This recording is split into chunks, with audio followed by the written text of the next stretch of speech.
Emma Carter's life had become a steady rhythm of early mornings, long meetings, and quiet evenings that felt more like routine than rest. At 38, she worked as a marketing manager at a mid-sized Chicago firm, respected for her professionalism and calm presence. On paper, everything looked perfect. A stable job, a kind husband, nice home, but somewhere beneath that surface, something in her heart had gone silent. She couldn't quite remember when she stopped feeling excited about her life, but she knew it had happened gradually. Like a dimming light, she never noticed until the room was dark. Her husband, Daniel, was gentle and dependable.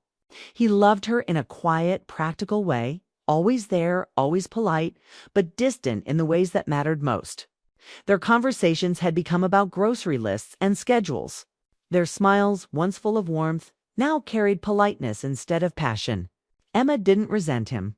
She just missed feeling alive. That Wednesday started like any other. The office buzzed with a low hum of computers and small talk. Emma sat at her desk reviewing a client presentation when she heard a knock on her door. Without looking up, she said, "Come in." "Emma Carter," a deep, familiar voice said, still running the show. "I see." The pen slipped from her hand. Her heartbeat faltered. She looked up, and there he was. Ethan Blake. Her mind froze. It had been 15 years since she last saw him, but she would have known that voice anywhere. He stood in the doorway, tall, confident, and somehow unchanged, though his hair now carried streaks of gray that only made him look more striking. He smiled, that same disarming smile that had once made her forget everything else around her. "Ethan," she whispered, disbelief softening her voice. "What are you doing here?" He stepped closer, holding a file. "I'm your new client, apparently. My company just signed a deal with your firm. I had no idea you worked here. Not until I saw your name on the paperwork." Emma blinked, trying to steady herself. Of all the offices and all the cities, he had walked into hers. "Well," she said after a pause, forcing a professional smile. "Then welcome to Carter and Bloom Marketing." "Thank you," he said, his tone warm but steady. "It's been a long time." 15 years, she replied before she could stop herself. Their eyes met, and for a moment the years disappeared. Memories rushed back. Laughter in college libraries. Late night walks in the rain. The night he told her he loved her before leaving for a job across the country. She never followed, and he never came back. Their goodbye had been unspoken, a silence that had lasted a lifetime. She motioned for him to sit. "Let's talk about your project," she said quickly, needing something to hold on to. For the next half hour, she tried to focus on the presentation, but her mind drifted every time his eyes found hers. Ethan's voice had the same quiet strength, his confidence effortless. He listened intently, occasionally smiling in ways that made her heart ache. When the meeting ended, she gathered her papers to hide her trembling hands as he stood to leave. He said softly, "You look the same, Emma. Maybe even better." She laughed nervously. "You always did know how to flatter people." "I'm not flattering," he replied, still looking at her. "Just noticing." Her chest tightened. "You should be careful saying things like that. I'm married now." He nodded. "I saw the ring." Then, after a beat, "But I also saw the look in your eyes." She froze. "What look?" "The one that tells me you're still trying to forget something you never really let go of." Before she could respond, someone knocked on her door. Her assistant stepped in with a file, and just like that, the moment ended. Ethan gave a polite smile. "I'll see you soon, Emma. We have a lot to work on." When he left, she stood there for a long moment, unable to move. Her office, usually her place of control, suddenly felt too small, filled with echoes of the past. That evening on her drive home, she couldn't stop thinking about him. His voice, his calmness, the way he looked at her as if time had stood still. She felt guilty for even thinking about it. But something inside her stirred, something she hadn't felt in years. Daniel greeted her with a smile when she came home, asking about her day. She smiled back, told him about a new client, and left out every detail that mattered. They ate dinner in silence, the kind that comes not from anger, but from habit. When she went to bed that night, she lay awake, staring at the ceiling. She tried to convince herself it was nothing. Just surprise. Just nostalgia. But when she closed her eyes, she saw Ethan's face. She could almost hear his voice saying her name.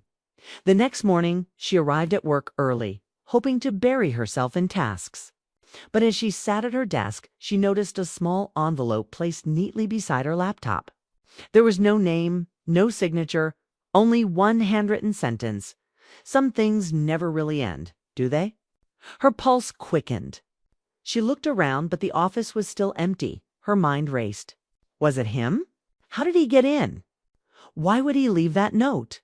She told herself it was harmless, just Ethan's way of teasing. He had always liked being mysterious. But still, the note felt heavier than paper should. All day. She tried to stay focused, but her thoughts kept drifting back to him. Every time her phone buzzed, her heart jumped. At lunchtime, her phone vibrated again. This time, it wasn't an email. It was a message from an unknown number. "I'm downstairs. 5 minutes." Emma's breath caught. She read it twice, her heart thudding. Logic told her to ignore it. But emotion, that long-buried, restless part of her, urged her to go before she could talk herself out of it. She grabbed her coat and headed for the elevator. The ride down felt longer than usual. She could hear the hum of her heartbeat in her ears. When the doors opened, there he was, standing near the glass doors of the lobby, sunlight catching in his hair. He looked up the moment she stepped out. And that same quiet intensity filled the air again. "You came," he said simply. "I shouldn't have," she replied.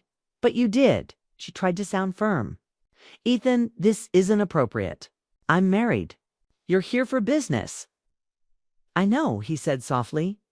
"But I also know you're not as sure of your world as you pretend to be." She stared at him, unsure whether to be angry or moved. "You don't know anything about my world anymore," smiled faintly. "Maybe not. But I remember who you were, and I can still see her right now." The way he said it, calm, certain, left her speechless. He didn't reach for her or step closer. He didn't have to. His presence alone was enough to stir everything she had carefully locked away. "I should go," she said quietly. He nodded. "Then go." But she didn't. For a long, fragile moment they just stood there, two people caught between what they had been and what they couldn't be again. Finally, Ethan broke the silence. "I'm here for a week. We'll see each other again whether you plan it or not." She opened her mouth to reply. But he had already turned to leave, his confidence leaving her dizzy. When he disappeared through the revolving door, she stood frozen, her pulse still racing. That evening, she sat at her desk long after everyone had gone home. The lights dim, the note still lying beside her. She read it again, that single line that now felt like a promise and a warning. Some things never really end, do they? For the first time in years, Emma realized she was afraid not of losing control, but of wanting to. And when she finally gathered her things and stepped into the night, she couldn't shake the feeling that her carefully built life had just begun to shift one heartbeat, one memory, one forbidden spark at a time. The next morning, Emma tried to start her day like nothing had happened. She told herself it was just an old connection. Just a brief encounter that would fade once the project ended. She had work to do, deadlines to meet, a marriage to maintain. Yet, even as she repeated those words in her head, she knew they didn't carry the same conviction they once did. Ethan's presence had shaken something inside her, a quiet longing that had been asleep for years. And now that it had been stirred, she couldn't seem to quiet it down. By noon, he was back in her office for another meeting. This time, he didn't knock. He simply stepped in with his usual confident calm, holding a folder under his arm. "Morning," he said, his voice casual, as if nothing unusual had happened the day before. Emma straightened her papers. "Morning. Let's get started." They talked about campaign strategies, brand colors, and target audiences. But beneath the surface of their conversation, there was tension. It wasn't loud or inappropriate, just the kind of energy that made every pause feel heavier than it should. When she leaned over to show him a draft, their hands brushed slightly. It was nothing a split second, but it made her heart skip. She pulled back quickly, pretending to adjust her laptop. You're still doing that, Ethan said with a small smile. Doing what? Running away from the moment. She frowned, avoiding his gaze. I'm not running away. I'm being professional. He leaned back in his chair, eyes never leaving hers. You've always been professional, Emma, but you've also always felt too much. That's what made you brilliant. She didn't answer. His words felt too close to something she didn't want to admit when the meeting ended. He stood, hesitated for a second, and then said quietly, lunch tomorrow. Just to talk. About the project. She asked. He smiled faintly. If that's what you need to tell yourself. Emma wanted to refuse, but instead she found herself saying 1 hour. That night she tried to tell herself it was just a business lunch, but deep down she knew it. Then the next day they met at a quiet restaurant a few blocks from her office. It wasn't fancy, just comfortable and tucked away. When she arrived, he was already there, waiting with that same composed expression. You look tense, he said as she sat down. I am. This feels strange. I know, he replied gently, but sometimes strange is just another word for something we've been missing. His tone was calm, almost reflective. They talked about everything but were cold friends. The places they used to go, the choices that led them both here. She learned that he had been married once too, briefly, but it hadn't lasted. I got too busy chasing success, he said. Turns out success doesn't keep you warm. Emma smiled softly. No, it doesn't. There was a quiet understanding between them, two people who had built good, stable lives but lost a piece of themselves along the way. When they finished eating, Ethan looked at her for a long moment. I don't want to make things complicated for you, he said, but seeing you again it reminded me of who I used to be. Who we used to be. Her throat tightened. People change, maybe, but sometimes the parts that mattered most are still there. She didn't respond. Instead, she looked out the window, watching the rain start to fall. It was easier than meeting his eyes. They walked back together. And at the building entrance, he said quietly, I'll see you tomorrow, Emma. Her voice was barely a whisper. You will. By the third day, everyone in the office noticed a subtle change in her. She smiled more. She laughed at things she used to overlook. But behind that lightness, she was struggling. Every time Ethan entered her office, her calm composure wavered. He didn't flirt or cross lines, but his presence filled the space with unspoken tension. That afternoon, they stayed late finalizing a presentation. Everyone else had gone home. The office lights dimmed, leaving only the soft glow from her desk lamp. This feels like college again, Ethan said, sitting across from her. Late nights, bad coffee, too many ideas. She laughed quietly. Except now we have real responsibilities. And fewer excuses, he replied. Their eyes met again. And this time she didn't look away. Ethan, she said softly, we can't keep doing this. Doing what? He asked, talking like this, looking at each other like this. You know what it means? He was silent for a moment before saying, You think I came here by accident? Her breath caught. What do you mean? He leaned forward slightly, his voice low. When I saw your name connected to this company, I knew it was you. I could have sent someone else, but I came myself because there were words I never said, and I couldn't carry them anymore. Emma's heart raced. You shouldn't have come. Maybe not, but I did. The room fell quiet again, only the hum of the city outside breaking the silence. She wanted to tell him to stop, to leave before she made a mistake. But part of her didn't want him to go at all. I've spent years being safe, she said finally, always doing what's expected, always following the rules. And somehow I ended up feeling empty. He looked at her with a softness that undid her. Maybe what you need isn't safety. Maybe it's honesty. Her eyes filled with tears she hadn't expected. She turned away, brushing them quickly. I can't do this, Ethan. I know, he said gently. But you're already doing it? She stood, collecting her things. I should go home. He nodded, but didn't move. Emma, he said as she reached the door. This isn't about me trying to take something from you. It's about reminding you that you're still alive." She hesitated at the doorway, torn between logic and feeling. Then she walked out without another word. That night, she sat in her car outside her house for nearly 20 minutes before going in. Daniel was watching TV. He asked how work was. She said it was fine. Everything sounded normal, but nothing felt normal anymore. She couldn't sleep. Her mind kept replaying his words, reminding you that you're still alive. The next morning, she found herself dressing with unusual care. She told herself it was for an important client meeting. But she knew who she was really thinking about. When Ethan arrived later that day, he looked at her for a moment and smiled as if he could read her mind. "You look different," he said. "Don't start," she warned gently.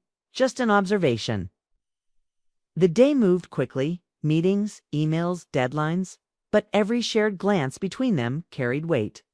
It was an invisible pull, stronger each day. By Friday, their campaign presentation was complete. It was a success-a-thon's company was thrilled. That should have been the end of it. Yet when he stopped by her office that afternoon, he didn't come to talk about work. He stood by the door, watching her quietly. "So this is goodbye then?" Emma didn't look up from her laptop. "It should be, but—" he asked softly. She closed her laptop and finally met his gaze. "But it doesn't feel like it." He took a slow breath. "I'm leaving town tomorrow." She nodded, forcing a calm expression. "Then I guess that's that." But when he turned to leave, she said his name, stopping him. "Ethan." He looked back, waiting. For a long moment, she said nothing. She just looked at him, her heart caught between the past and the present. Then she said quietly, "Thank you." "For what?" "For reminding me of something I'd forgotten." He gave a small, knowing smile. "Then I did what I came here for."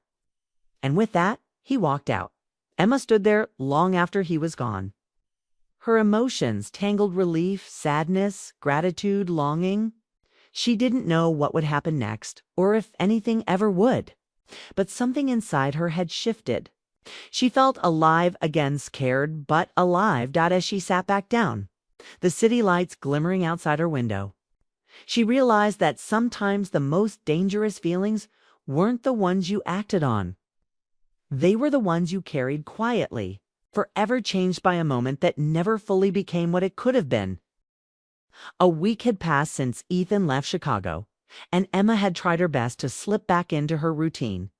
She went to work, attended meetings, cooked dinner, and pretended everything was fine.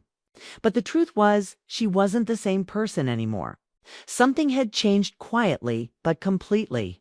It wasn't about Ethan alone. It was about what he'd made her remember. She missed the way he looked at her, like she was more than a list of responsibilities. She missed feeling seen. And though she had no intention of crossing the line, she couldn't deny that the line itself now haunted her thoughts. One evening, Daniel came home earlier than usual. He brought takeout and flowers, something he hadn't done in years. "I thought you could use a little surprise," he said with a smile. Emma forced a grateful expression. "That's sweet of you." They ate quietly, the sound of rain outside filling the silence. Then Daniel said, "You've seemed distant lately. Is everything okay at work?" She froze for a second before replying. "Just a lot going on with a new client." He nodded, not pushing further, but she could tell he sensed something was off. He reached across the table and took her hand. "You know, you can talk to me, right?" Her throat tightened. "I know," she whispered, but she did and single quotes till later that night. Oh. As she stood by the window watching the rain fall, her phone buzzed. She didn't recognize the number, but her heart already knew. Made it home safe. Just wanted to say thank you again. Was simple, polite even. Yet it stirred everything she had been trying to bury. She typed a reply, then deleted it. Then typed again. "Hope everything's going well." She hesitated but hit send. A minute later, the reply came. "It's fine. But I keep thinking about that last day." She stared at the screen for a long time, then turned it face down. She couldn't do this again. But she also couldn't unfeel what she felt. The next morning, Emma went to work early, hoping distraction would help. But when she arrived, she found a small envelope on her desk. Inside was a note written in Ethan's familiar handwriting. "I didn't say goodbye properly. Dinner tonight? Just to talk. If not, I'll understand.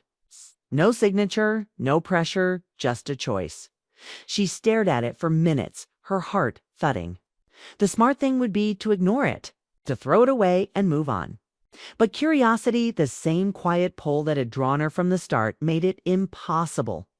That evening, after hours of debating with herself, she found her feet walking toward the small restaurant near the river where they had met once before. Ethan was already there, sitting by the window. When he saw her, his face softened. "You came. I almost didn't," she said quietly. "I know." They sat in silence for a moment before she said, "Why did you leave that note?" He took a deep breath. "Because I didn't want to disappear without saying the truth. Which is that I still think about you. That I never really stopped." Her chest ached. "You can't say things like that." "It's the truth," he replied calmly. "And I think you feel it too." She looked down, her fingers tightening around the edge of her napkin. "Even if I did, it doesn't change anything. I have a husband. A life. I'm not asking you to throw that away," Ethan said. "I'm asking you to be honest with yourself." His words stung because they were right. She had spent years pretending that being content was the same as being happy. But now she realized there was a difference. The waiter came, interrupting them, and for a few minutes they spoke about work-neutral, safe topics. But as soon as they were alone again, the silence filled with everything unsaid. "I'm leaving for New York tomorrow," Ethan said finally. "It's a permanent move." Her eyes lifted sharply. "You didn't tell me that. I wasn't going to. But I needed you to know before I go." She didn't speak for a long time. "Then I guess this is goodbye for real." He nodded slowly. "Unless you want it not to be." Her pulse quickened. "Ethan." He leaned forward, his tone low and steady. "I don't expect anything from you. I just needed to see you one last time to say that some people change you forever, even if you never end up with them." Her eyes filled with tears. She turned toward the window, pretending to look at the passing cars, but really? She was fighting to breathe. "I don't know what to say," she whispered. "Then don't," he said softly. "Just remember me the way I'll remember you." She smiled faintly, even as her heart broke. "You make everything sound like a movie." He chuckled gently. "Maybe because with you it always felt like one." They talked for a while longer about small things, safe things, but every word carried the weight of goodbye. When they finally stood to leave, he reached out and held her hand for a moment longer than he should have. "Take care of yourself, Emma. You too." And just like that, he was gone. Weeks passed. The project ended and life slowly returned to its rhythm. But Emma felt the difference in herself every day. She noticed the sky more, the quiet moments more. She found herself being more present with Daniel, more honest. One evening, as she and Daniel cooked dinner together, he said suddenly, "You seem happier lately." She smiled softly. "Maybe I just started remembering what matters." He looked at her curiously. "And what's that?" She paused, stirring the sauce before answering. "Feeling alive. Appreciating what's right in front of me." Daniel reached over and brushed a strand of hair from her face. "I miss that version of you." "So did I," she said quietly. They ate dinner together, laughing about old memories. It wasn't perfect, it never had been, but for the first time in years, she felt connected again. Not because of what she had with Ethan, but because of what that experience had reminded her to seek. A few months later, Emma was traveling for work when she found herself on a quiet street in New York, out of habit. She glanced at the cafe across the road and there he was, Ethan, sitting at a table. Reading. Her breath caught. She stood there for a moment, unsure whether to go over or walk away. He looked up then, almost as if he'd felt her there, and their eyes met. For a second, everything stilled, the noise, the people, the rush. Then he smiled, just a small, knowing smile. She smiled back. Neither of them moved closer. They didn't need to. The moment itself was enough. They had already said what mattered. The rest belonged to time. Emma turned and walked away, her heart strangely light. As she stepped into the cab, she looked out the window one last time. He was still there, watching. But there was peace in his eyes and in hers too. She realized then that sometimes love isn't about possession or promises. Sometimes it's about awakening a reminder that even in a quiet, ordinary life, your heart can still surprise you. When she got back to her hotel, she sat by the window and watched the city lights. She thought of the years ahead, of Daniel, of the quiet home waiting for her. She knew she would always carry Ethan's memory, not as regret, but as a chapter that made her more human, and for the first time in a long while, she whispered to herself with certainty, "I'm alive." Emma Carter had always thought her marriage was ordinary, not perfect, not broken, just steady. She and Daniel had been together for 8 years, long enough to know each other's moods by silence. Long enough that routine had replaced excitement. They lived in a quiet Portland neighborhood where everything looked peaceful, and most days were just that peaceful. Daniel left for work early.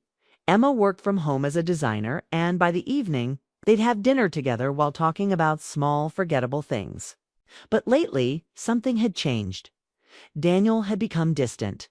His laughter felt forced. His hugs were polite. He spent more time staring at his phone or taking long drives with vague excuses like, "I just need to clear my head." Emma noticed, but didn't ask too many questions.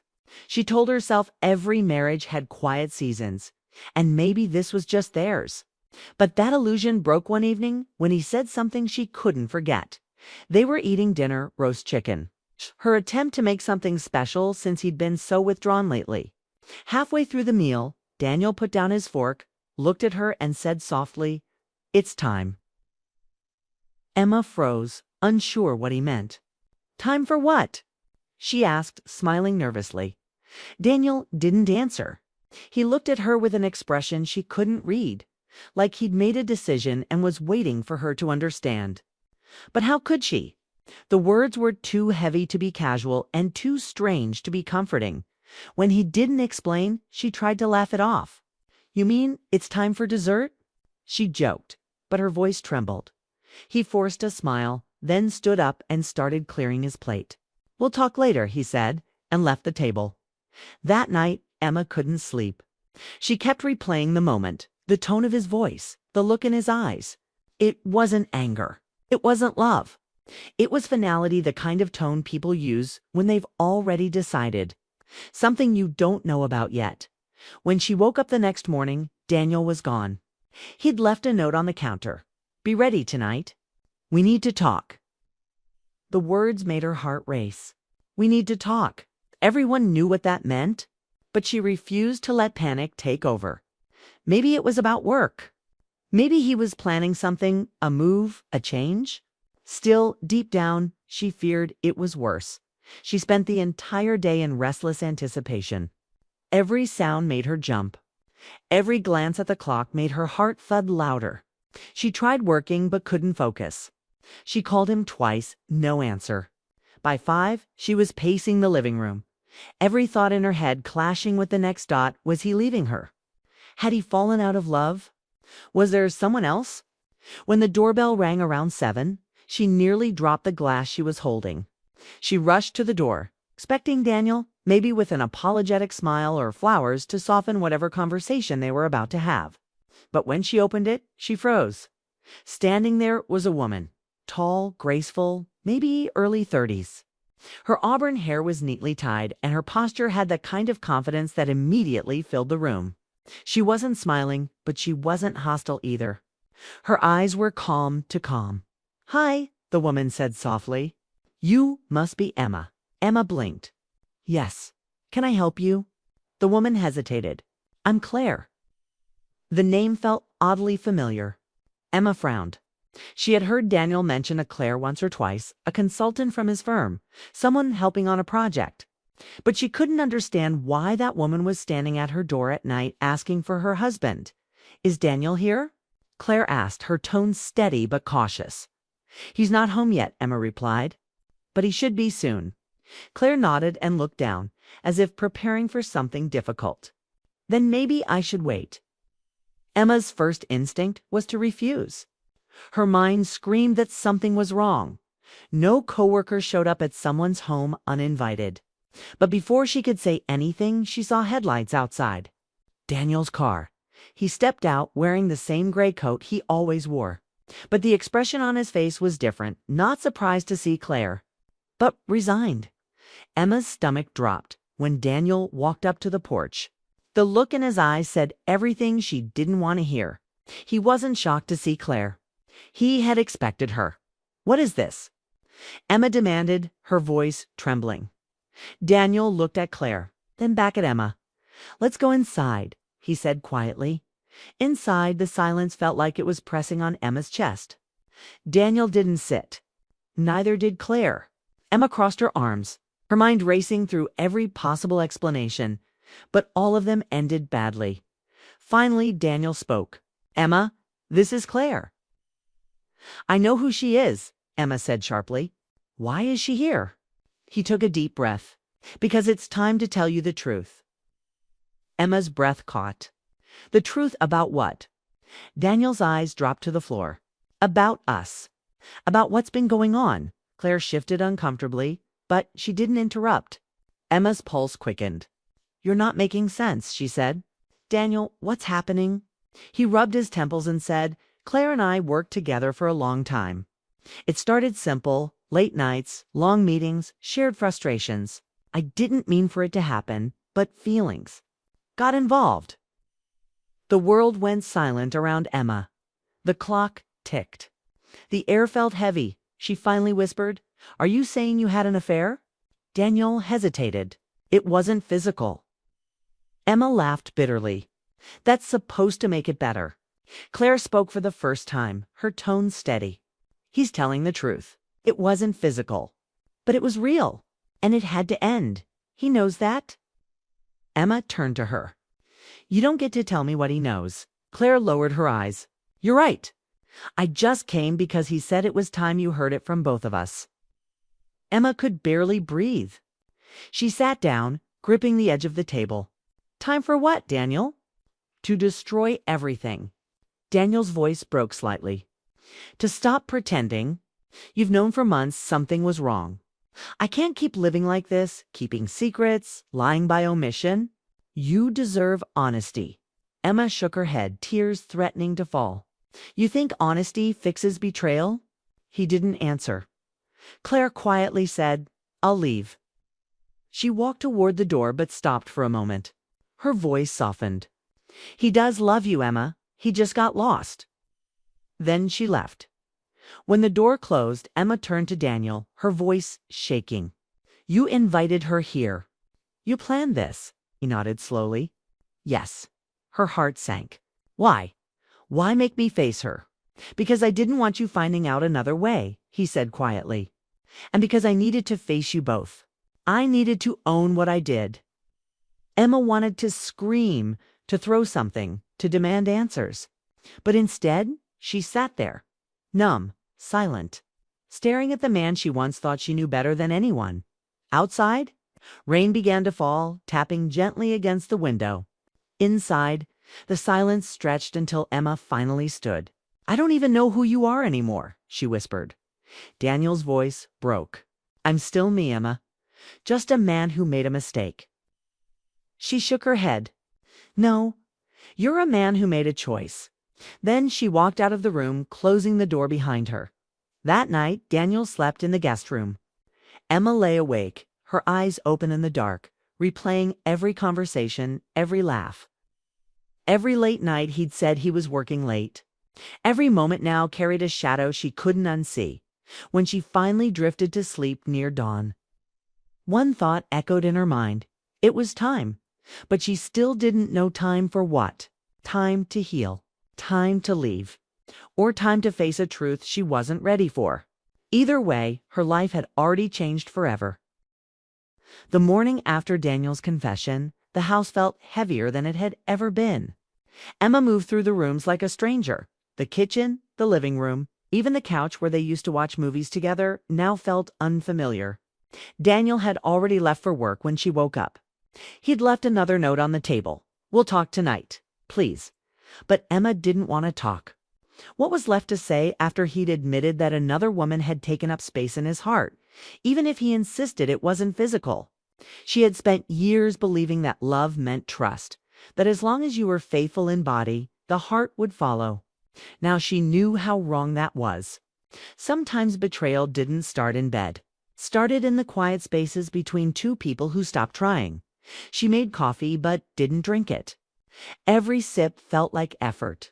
Every thought felt too loud. She tried to work, but her hands just hovered over the keyboard. Her mind kept going back to that moment. Daniel standing between her and Claire saying, "It's time to tell you the truth." The words played like an echo. What truth? Was there more he hadn't said? By afternoon, Emma's confusion turned into restlessness. She needed answers, but not from Daniel, not yet. She wanted to understand her, the woman who had stood in her home calm and composed. As if her presence there wasn't tearing Emma's world apart, she opened her laptop and searched for Claire Whitman. Few clicks later, she found her LinkedIn profile consultant. mid-30s, based in Portland, worked at the same firm as Daniel. Her photos showed the same quiet confidence Emma had seen last night. But there was something else, a softness in her smile that didn't match the woman who had.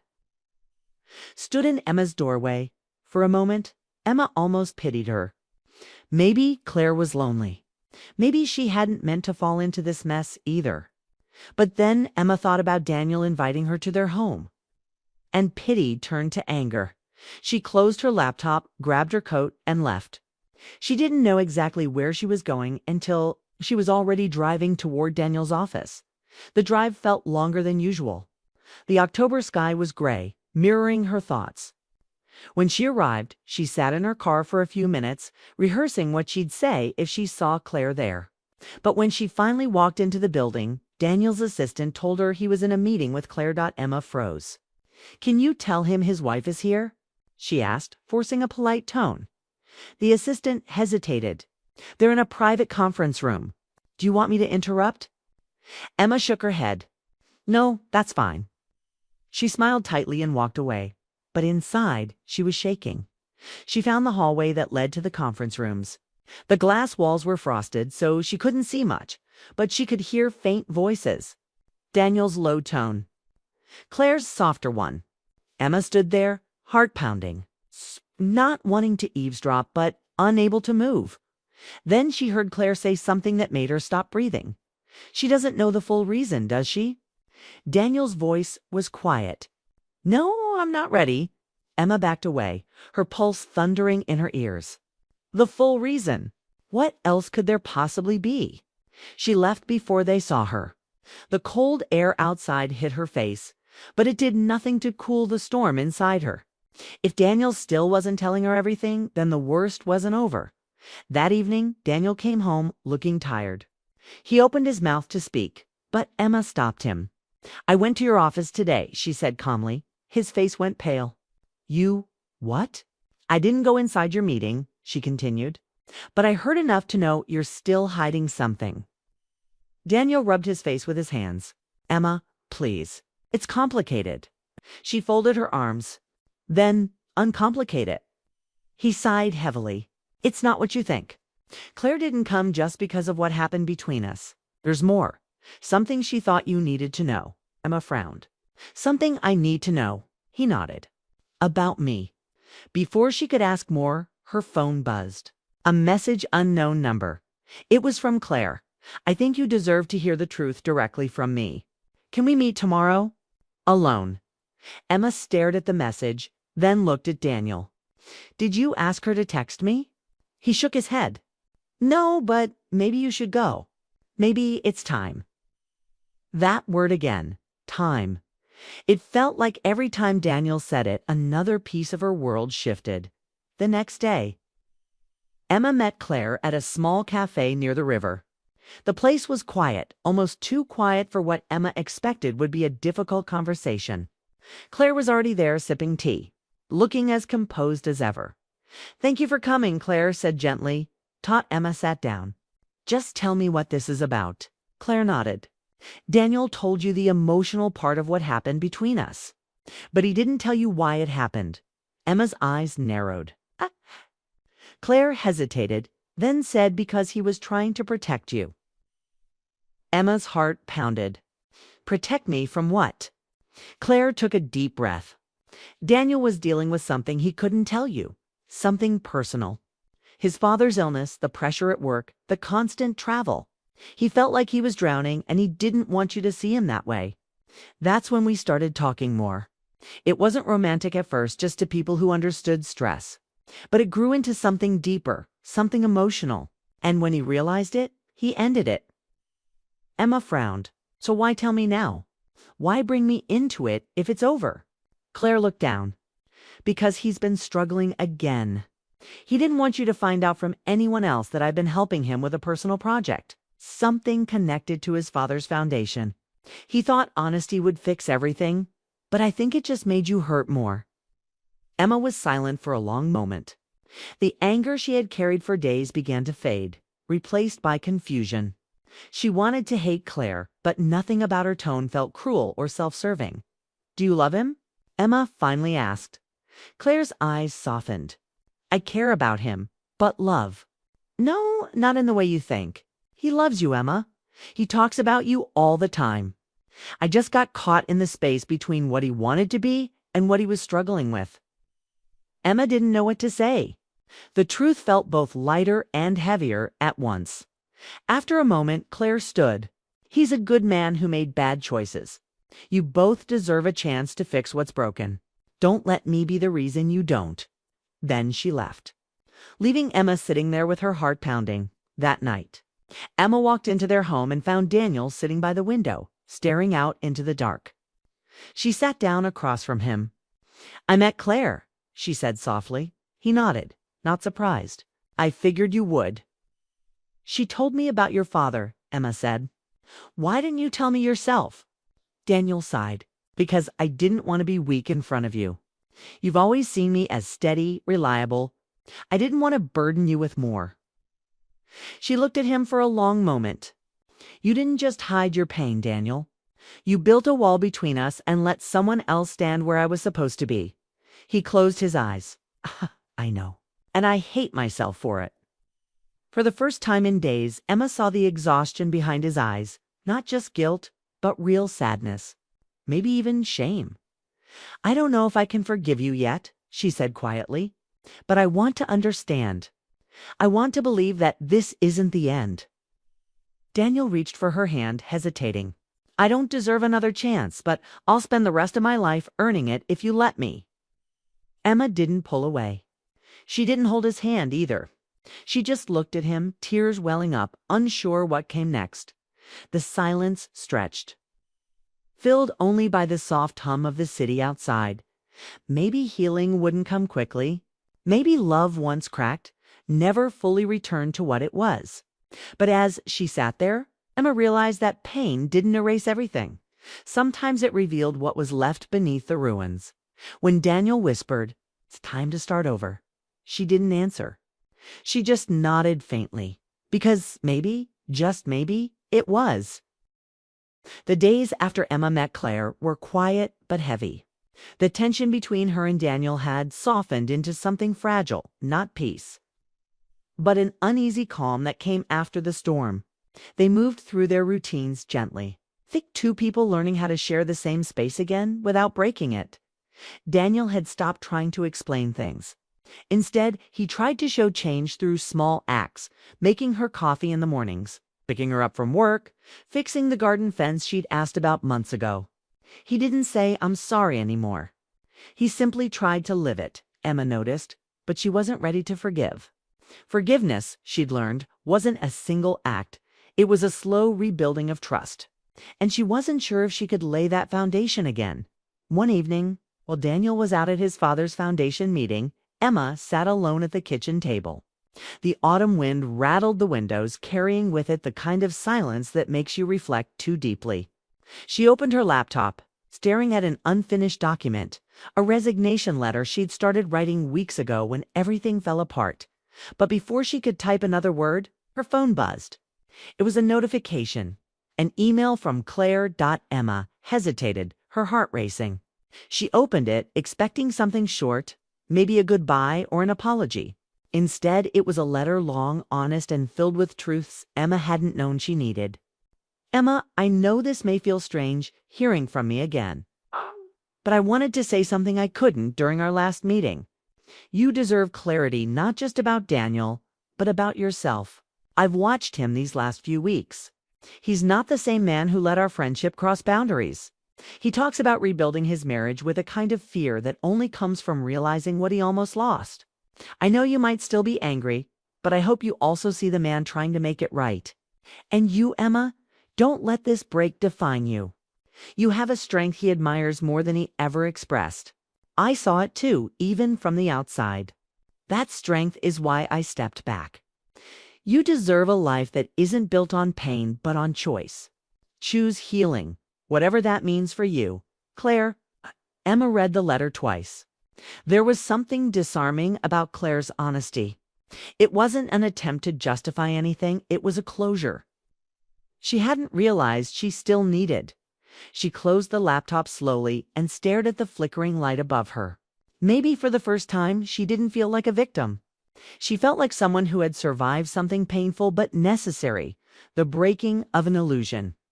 When Daniel came home later that night, he found Emma sitting in the living room, wrapped in a blanket, eyes red but calm. I got a letter, she said quietly. He nodded, as if he already knew. From Claire. Yes, do you want me to read it? She shook her head. No, it's not about her anymore. It's about us. Daniel sat across from her, his hands clasped together tightly. Then let's talk. No more secrets. For the first time in weeks, Emma didn't feel defensive.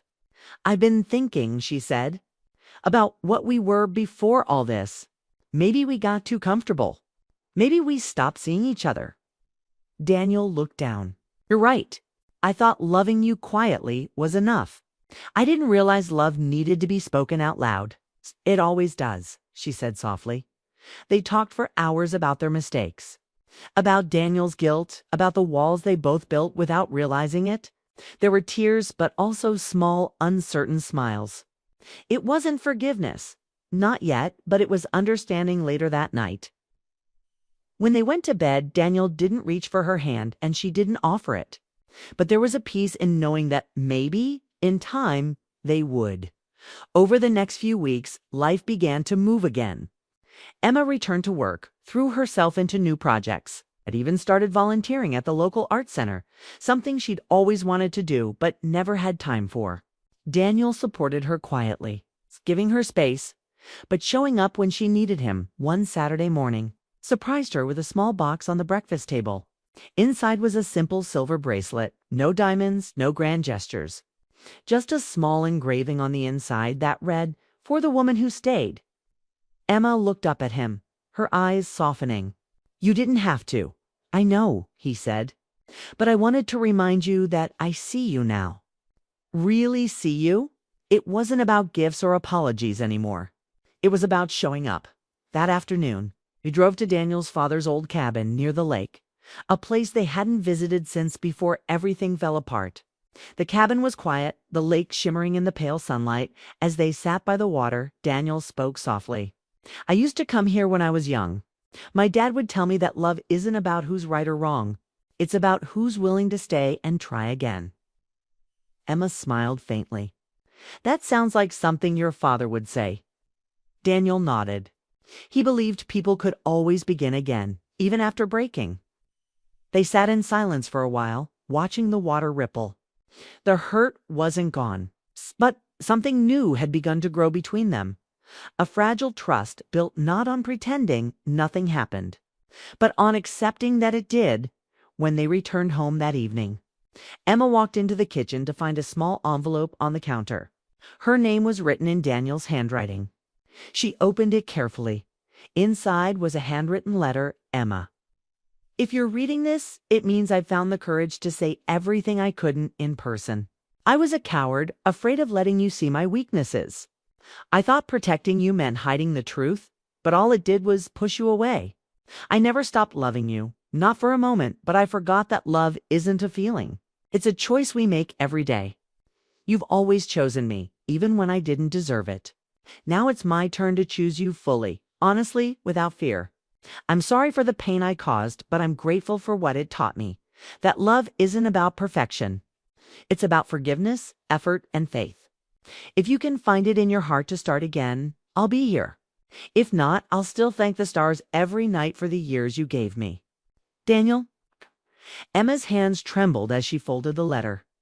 Tears slipped down her cheeks, not from sadness, but from the quiet realization that healing had already begun. She walked into the living room, where Daniel was waiting, looking uncertain. Without saying a word, she placed the letter back into his hand, then leaned forward and hugged him.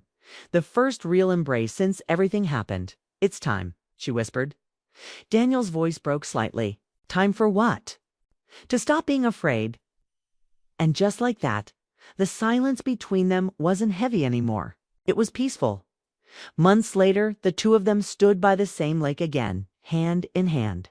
Life wasn't perfect. It never would be, but it was honest. The cracks in their love didn't disappear. They became part of the story that made it stronger. Emma had once believed their marriage ended the moment Claire walked in. But now, standing under the open sky, she realized that sometimes endings are just disguised beginnings. And when Daniel turned to her and said softly, "It's time," she finally understood it wasn't about the past anymore. It was about choosing each other again and again, no matter what came next.